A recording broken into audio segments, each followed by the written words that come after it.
नमस्कार, मैं हूं सुरिंदर शर्मा। एक और बड़ी खबर हम आपके सामने लेकर हाजिर हुए हैं। जम्मू कश्मीर में चुनावी सरगर्मियां इस वक्त जो है वो बड़ी तेजी से चल रही हैं और जोरों पर हैं, और इसके साथ साथ ही राजनीतिक घटनाक्रम भी बड़ी तेजी के साथ बदल रहे हैं।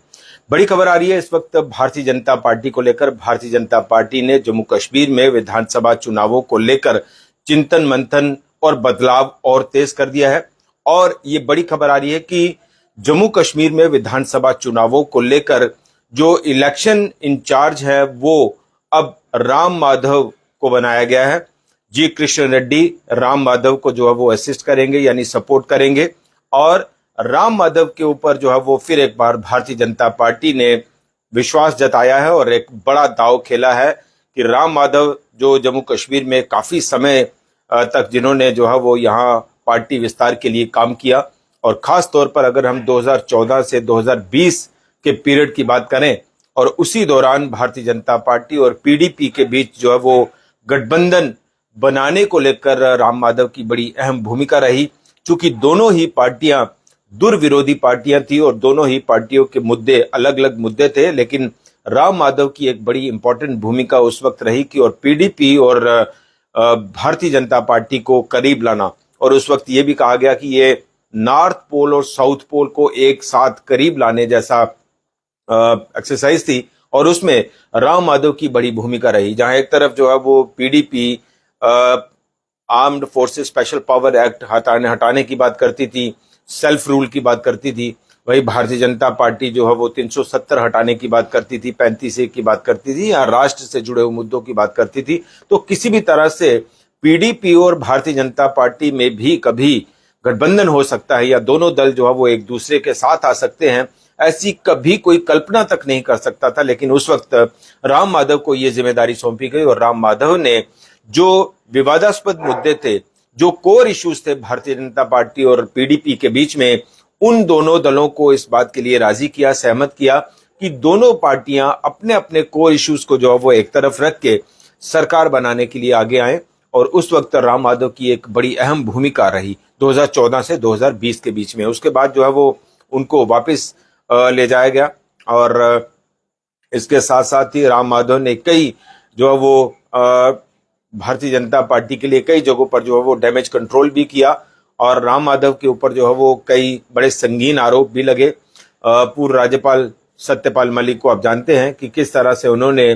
फाइलों का जिक्र किया, 2 फाइलों का जिक्र किया, और करोड़ों रुपए के जो है वो रिश्वत ऑफर करने की बात कही। उसमें सीधे तौर पर राम माधव का नाम जो है वो सत्यपाल मलिक ने लिया, और उस वक्त तब से जो है वो राम माधव एक तरह से कहें कि बिल्कुल पर्दे से पूरी तरह से हट गए। लेकिन अब भारतीय जनता पार्टी को लगने लगा है कि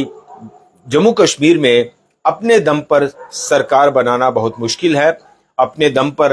50 का जो नारा दिया जा रहा है उसको हासिल करना बहुत मुश्किल है, और इसके लिए अब गठबंधन की गुंजाइश तलाश की जा रही है। गठबंधन के विकल्प जो है वो तलाश किए जा रहे हैं, और उसके लिए एक बड़ी जिम्मेदारी सौंपी है भारतीय जनता पार्टी ने राम माधव को। इलेक्शन इंचार्ज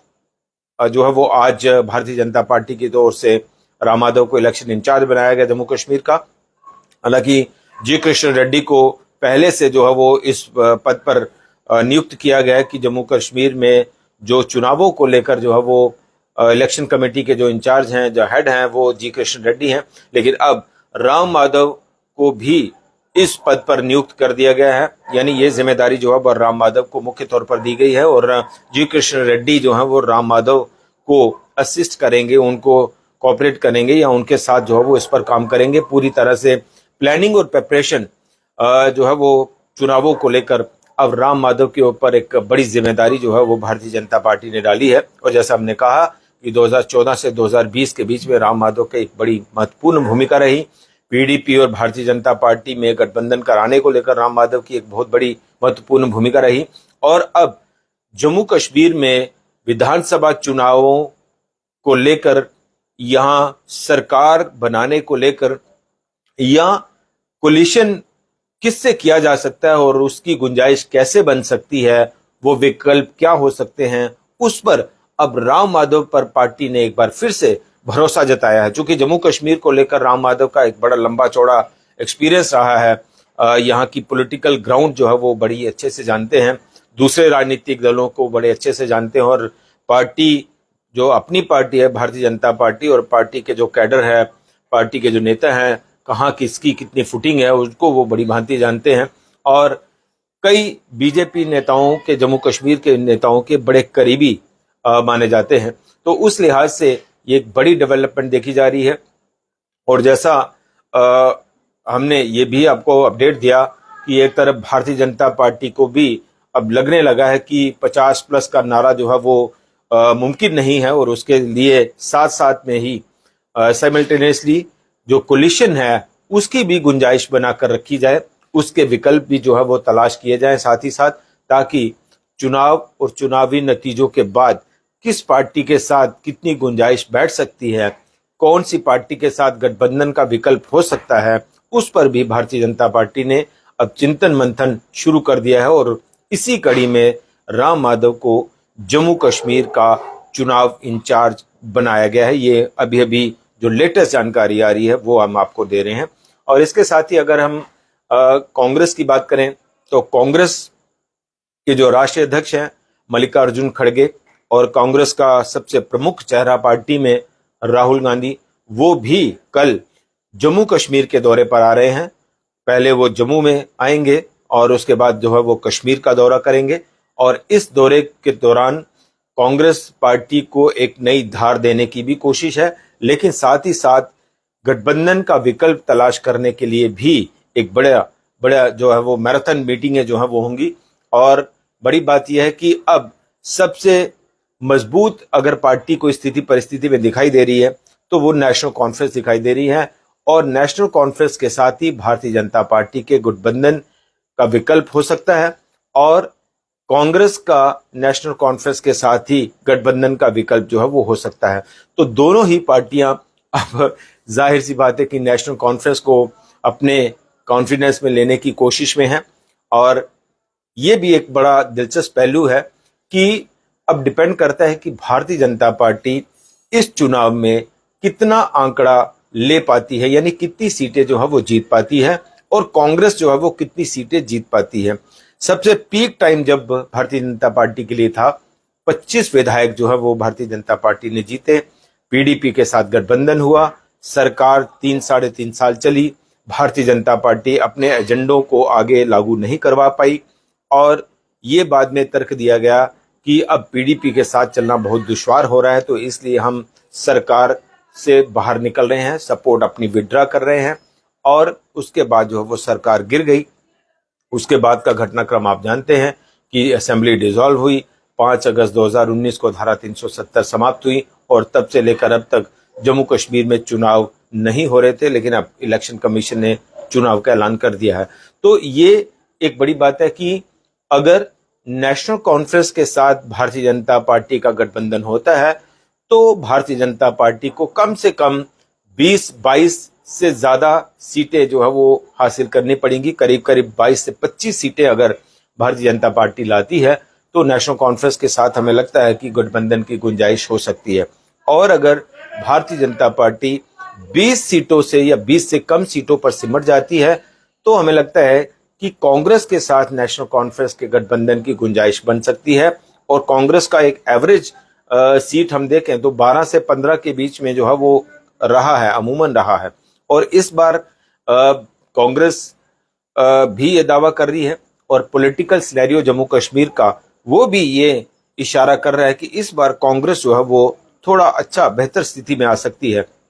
और अगर कांग्रेस भी 18 से 20 सीटें हासिल करेगी या कर सकती है तो नेशनल कॉन्फ्रेंस जो है वो कांग्रेस के साथ जाना ज्यादा बेहतर समझेगी, चूंकि कांग्रेस की तरफ से नेशनल कॉन्फ्रेंस के ऊपर ऐसा कोई प्रेशर, कोई दबाव, कोई प्रेशर टैक्टिक पॉलिटिक्स जो है वो नहीं होगी, और कांग्रेस जो है वो कोई भी condition, pre condition national conference के ऊपर नहीं थोपेगी कि हमें इन कंडीशंस के तहत जो है वो गठबंधन करना है। लेकिन अगर भारतीय जनता पार्टी के साथ नेशनल कॉन्फ्रेंस का गठबंधन होता है तो भारतीय जनता पार्टी की ओर से कई सारी कंडीशन, प्री कंडीशन जो है वो लगाई जाएंगी, दबाव भी होगा, और क्या नेशनल कॉन्फ्रेंस उस दबाव के चलते या उस दबाव के साथ साथ भारतीय जनता पार्टी के साथ गठबंधन की सरकार चलाना चाहेगी? हमें लगता है इसके ऊपर एक बड़ा क्वेश्चन मार्क है और कांग्रेस के साथ जो है वो नेशनल कॉन्फ्रेंस बहुत हद तक एक कंफर्टेबल जोन में सरकार बनाने के लिए आगे बढ़ सकती है। तो ये पूरे हालात इस वक्त जो है वो जम्मू कश्मीर की राजनीति को लेकर हैं और खास करके चुनावों के समीकरण जिस तरह से बन रहे हैं, तो ये एक बड़ी जानकारी हम आप तक पहुंचा रहे थे कि अब भारतीय जनता पार्टी भी जम्मू कश्मीर में विधानसभा चुनावों को देखते हुए और पूरा जो पॉलिटिकल सिनेरियो है उसको देखते हुए भारतीय जनता पार्टी भी अब गठबंधन का विकल्प तलाश करने में जुट गई है और गठबंधन का विकल्प तलाश करने का जो रोड मैप है वो अब राम माधव के ऊपर छोड़ा गया है कि राम माधव इसमें एक बड़ी भूमिका निभाएं। और चूंकि राम माधव का एक पहले भी एक लंबा एक्सपीरियंस रहा है पीडीपी बीजेपी गठबंधन का, और अब जम्मू कश्मीर में किस राजनीतिक दल का ग्राफ क्या रहेगा और उसके साथ भारतीय जनता पार्टी का ग्राफ क्या रहेगा और भारतीय जनता पार्टी और उस पार्टी के बीच में गठबंधन के विकल्प तलाश करने के लिए ये जिम्मेदारी राम माधव को दी गई है। तो ये एक बड़ा अपडेट हम आप तक पहुंचा रहे थे। फिलहाल इतना ही। नमस्कार।